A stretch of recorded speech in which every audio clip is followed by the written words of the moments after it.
जय हिंद साथियों, आप लोग कैसे हैं। उम्मीद करता हूं कि आप लोग बहुत ही बढ़िया होंगे। ठीक है, तो आज की इस वीडियो में हम लोग क्लास 12 के पॉलिटिकल साइंस राजनीति शास्त्र के चैप्टर नंबर 13 जिसका नाम है भारत के विदेशी संबंध, इसके आज हम लोग टॉप इंपॉर्टेंट ऑब्जेक्टिव इस वीडियो में कंप्लीट याद करने वाले हैं। तो आप लोग शुरू से अंत तक बने रहिएगा ताकि हम सभी ऑब्जेक्टिव इस वीडियो में ही याद करवा देंगे। ठीक है, अगर आप लोग एक बार वीडियो को शेयर नहीं किए तो वीडियो को शेयर कर दिएगा, चैनल को सब्सक्राइब नहीं किए तो चैनल को भी सब्सक्राइब कर दिएगा। चलिए तो स्टार्ट करते हैं, ज़्यादा विलंब ना करें। क्वेश्चन नंबर 1 में कह रहा है कि गुट निरपेक्ष देशों का समूह एक संगठन होता है। बताइए, गुट निरपेक्ष देशों का समूह एक संगठन है। ये तृतीय तृतीय विश्व देशों के समूह का है। राइट आंसर इसका सी हो जाएगा। ओके, क्वेश्चन नंबर देखिएगा 2 नंबर में कह रहा है कि गुट निरपेक्ष आंदोलन की प्रासंगिकता निहित होता है। किसमें निहित होता है? तो ये निहित होता है आपको सदस्य सदस्य राज्यों के सामाजिक व आर्थिक विकास में। राइट आंसर इसका सी हो जाएगा। Next question, question number 3 number में कह रहा है भारत और पाकिस्तान के बीच विवाद का मुख्य मुद्दा क्या है? तो मुख्य मुद्दा जो होगा आपको आतंकवाद है, सीमा विवाद है और आपको जल विवाद है। सभी राइट आंसर इसका डी हो जाएगा। क्वेश्चन नंबर 4 कह रहा है कि कारगिल विजय दिवस कब मनाया जाता है? तो कारगिल विजय दिवस मनाया जाता है 26 जुलाई। Right answer option number A हो जाएगा। नेक्स्ट क्वेश्चन लेते हैं। क्वेश्चन नंबर देखिएगा 5 नंबर की ओर। चलिए 5 नंबर भी आप लोग के बीच आ गया। 5 नंबर में कह रहा है कि पंचशील सिद्धांत के प्रतिपादक कौन थे? बताइएगा, पंचशील सिद्धांत के प्रतिपादक कौन थे? राइट आंसर इसका बी हो जाएगा, जवाहरलाल नेहरू थे। क्वेश्चन नंबर 6 में कह रहा है कि ताशकंद समझौता किन दो देशों के ताशकंद समझौता जो है किन दो देशों के मध्य हस्ताक्षरित हुआ था? तो ये हुआ था आपको भारत और पाकिस्तान के बीच। राइट आंसर ये हो जाएगा। क्वेश्चन नंबर 6 में करा निम्न में से कौन गुट निरपेक्ष आंदोलन आंदोलन के उद्देश्यों में शामिल नहीं है? तो गुट निरपेक्ष आंदोलन के उद्देश्य में शामिल नहीं है। कौन नहीं? तो साम्राज्यवाद और उपनिवेशवाद का समर्थन। राइट आंसर डी हो जाएगा। क्वेश्चन नंबर 8 नंबर में करा कि सच्ची गुट निरपेक्षता की विदेश नीति का समर्थन किसने किया है? तो ये करने वाले Morarji Desai. Right answer C हो जाएगा। 9 में कह रहा है कि भारत की विदेश नीति के मूल सिद्धांतों का समावेशन संविधान के किस अनुच्छेद में किया गया है? तो अनुच्छेद 51 में। राइट आंसर सी हो जाएगा। क्वेश्चन नंबर 10 में कह रहा है कि भारतीय विदेश नीति आधारित है। भारतीय विदेश नीति आधारित है तो गुट निरपेक्षता पर।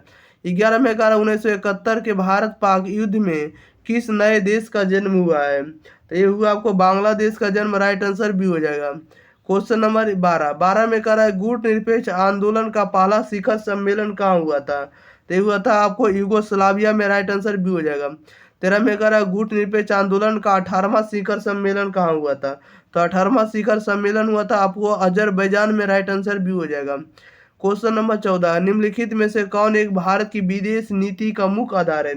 विदेश नीति का मुख्य आधार जो होगा गुट निरपेक्षता होगा। राइट आंसर ये हो जाएगा। 15 में कह रहा है गुट निरपेक्ष आंदोलन के प्रथम सम्मेलन में कितने देशों ने भाग लिया है? तो कितने देशों ने भाग लिया? राइट आंसर इसका डी हो जाएगा, 25 देशों ने भाग लिया है। क्वेश्चन नंबर 16 अगर किस वर्ष ब्रिटेन में सुएज नहर मामले को लेकर मिस्र पर आक्रमण किया गया? तो मिस्र पर आक्रमण हुआ 1956 में। राइट आंसर भी हो जाएगा। 17 में कह रहा है कि एफ्रो एशियाई बांडुंग सम्मेलन कब हुआ था? तो राइट आंसर इसका सी हो जाएगा, 1955 में हुआ था। नेक्स्ट क्वेश्चन, क्वेश्चन नंबर 18 अगर चीन ने तिब्बत पर कब कब्जा किया? चीन ने तिब्बत पर कब्जा किया तो 1950 में। राइट आंसर भी हो जाएगा। 19 में करा है पंचशील समझौता के समय चीन के प्रधानमंत्री कौन थे? तो चीन के प्रधानमंत्री थे चाउ चाउ इन लाई। राइट आंसर ए हो जाएगा। नेक्स्ट क्वेश्चन लेते हैं। क्वेश्चन नंबर देखिएगा आप लोग 20 नंबर में। चलिए 20 नंबर आ गया। कह रहा है कि पंचशील समझौता किन दो देशों के बीच संपन्न हुआ? तब पंचशील समझौता हुआ भारत और चीन के बीच। राइट आंसर सी हो जाएगा। 21 में कह रहा है 1962 में किस देश ने भारत पर आक्रमण किया था? बताइएगा, 1962 में किस देश ने भारत पर आक्रमण किया था? तो चाइना ने। राइट आंसर इसका बी हो जाएगा। क्वेश्चन नंबर देखिएगा आप लोग 22 नंबर। तिब्बत में चीनी आधिपत्य के विरुद्ध सशस्त्र विद्रोह कब हुआ था? तो यह विद्रोह हुआ था 1958 में। राइट आंसर भी हो जाएगा। 23 में कह रहा है कि तिब्बत के पारंपरिक नेता दलाई लामा ने कब भारत में शरण मांगी? तो भारत में शरण मांगी 1959 में। राइट आंसर बी हो जाएगा। ताशकंद समझौता कब हुआ था? तो ताशकंद समझौता 1966 में। राइट आंसर सी हो जाएगा। क्वेश्चन नंबर 25 नंबर में कह रहा है कि भारत और सोवियत संघ के बीच शांति और मित्रता की एक 20 वर्षीय संधि कब हुई थी? तो राइट आंसर इसका बी हो जाएगा 1971 में। 26 में कह रहा गुट निरपेक्ष देशों का शिखर सम्मेलन नई दिल्ली में आयोजित किया गया था। कब किया गया था? तो 1983 में। राइट आंसर इसका बी हो जाएगा। क्वेश्चन नंबर 27 कह रहा है कि भारतीय विदेश नीति का आधार स्तंभ है। भारतीय विदेश नीति का आधार स्तंभ है तो विश्व शांति है, शांतिपूर्ण सह अस्तित्व है और आपको पंचशील है। सभी राइट आंसर डी होगा इनमें से सभी। 28 नंबर में कह रहा है गुट निरपेक्ष नीति के संस्थापक कौन थे? तो जवाहरलाल नेहरू थे। राइट आंसर ये हो जाएगा। Next question, question number 29 number में कह रहा है 1974 में पहले परमाणु परीक्षण के समय पर भारत के प्रधानमंत्री कौन थे? तो भारत के प्रधानमंत्री इंदिरा गांधी। राइट आंसर भी हो जाएगा। 30 में कह रहा भारत और बांग्लादेश के बीच शांति, सहयोग और मैत्री 25 वर्षीय संधि कब हुई थी? तो 25 वर्षीय संधि हुई थी 1972 में। राइट आंसर भी हो जाएगा। क्वेश्चन नंबर 31 में कह रहा है किस भारतीय प्रधानमंत्री ने ताशकंद समझौते पर हस्ताक्षर किया था? तो राइट आंसर इसका बताइएगा क्या हो जाएगा? तो सी हो जाएगा, लाल बहादुर शास्त्री ने किया था। क्वेश्चन नंबर 32 में कह रहा है कि पहले गुट निरपेक्ष आंदोलन में कितने देश शामिल हुए? बताइएगा पहले गुट निरपेक्ष आंदोलन में कितने देश शामिल हुए? तो 25 देश। राइट आंसर इसका बी हो जाएगा। क्वेश्चन नंबर 33 2019 में अजरबैजान में हुए 18वें गुट निरपेक्ष सम्मेलन में कितने देशों ने भाग लिया था? बताइएगा। कह रहा है कि 2019 में अजरबैजान में हुए 18वें गुट निरपेक्ष सम्मेलन में कितने देशों ने भाग लिया था? 120 देशों ने।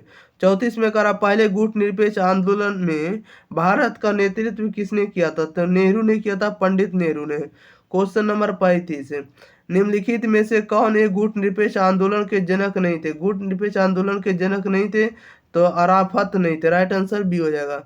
36 में कह रहा गुट निरपेक्ष देशों का शिखर सम्मेलन नई दिल्ली में कब आयोजित किया गया था? तो नई दिल्ली में आयोजित गया था 1985 में। राइट आंसर डी हो जाएगा। नेक्स्ट क्वेश्चन लेते हैं, क्वेश्चन नंबर 37 नंबर में देखिए क्या कर रहा है। 37 नंबर में कह रहा है कि भारत चीन युद्ध किस वर्ष हुआ था? भारत चीन युद्ध किस वर्ष हुआ था? 1962 में। राइट आंसर इसका डी हो जाएगा।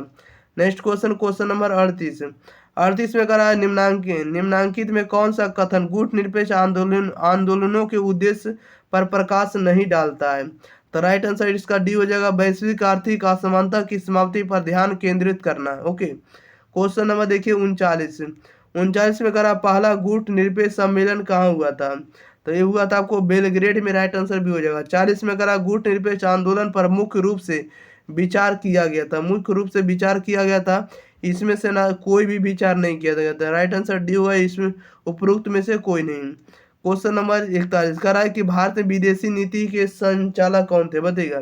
भारत में विदेशी नीति के संचालक ना तो आपको मनमोहन सिंह, ना तो यशवंत सिंह, ना तो आपको बीपी सिंह थे। इसमें से कोई भी नहीं थे। राइट आंसर इसका डी हो जाएगा। क्वेश्चन 42 में कह रहा है भारतीय विदेश नीति का आधार स्तंभ है। भारतीय विदेश नीति का आधार स्तंभ है विश्व शांति। राइट आंसर ए हो जाएगा। क्वेश्चन नंबर 43 कह रहा है कि प्रथम गुट निरपेक्ष सम्मेलन के अध्यक्ष कौन थे? प्रथम गुट निरपेक्ष सम्मेलन के अध्यक्ष कौन थे? तो Marshal Tito. Right answer D हो जाएगा। 44 में कह रहा शिमला समझौता पर 3 जुलाई 1972 को किसके द्वारा हस्ताक्षर किया गया था? तो आपको जुल्फिकार अली भुट्टो और आपको इंदिरा गांधी के द्वारा। राइट आंसर ए हो जाएगा। क्वेश्चन नंबर 45 में कह रहा है किस देश ने भारत पर आक्रमण पर पंचशील का उल्लंघन किया है? बताइएगा किस देश ने भारत पर आक्रमण का पंचशील का उल्लंघन किया? तो चाइना ने। राइट आंसर ये हो जाएगा। 46 में कह रहा निम्नलिखित में कौन एक गुट निरपेक्ष आंदोलन के जनक नहीं थे? कौन नहीं थे? आपको अराफत नहीं थे। राइट आंसर भी हो जाएगा। क्वेश्चन नंबर 47 भारत एवं चीन के बीच पंचशील समझौता का हस्ताक्षर कब हुआ था? बताइएगा। राइट आंसर इसका क्या हो जाएगा? तो डी होगा, 1954 में होता। 48 में कह रहा है कि भारत तथा पाकिस्तान के बीच 1972 ईस्वी में कौन से समझौते पर हस्ताक्षर हुआ था? तो शिमला समझौते पर। राइट आंसर इसका सी हो जाएगा। 49 में कह रहा है मैकमोहन रेखा है। तो मैकमोहन रेखा जो होता है आपको भारत एवं चीन के बीच की सीमा रेखा, भारत एवं चीन के बीच सीमा रेखा। राइट आंसर सी हो जाएगा।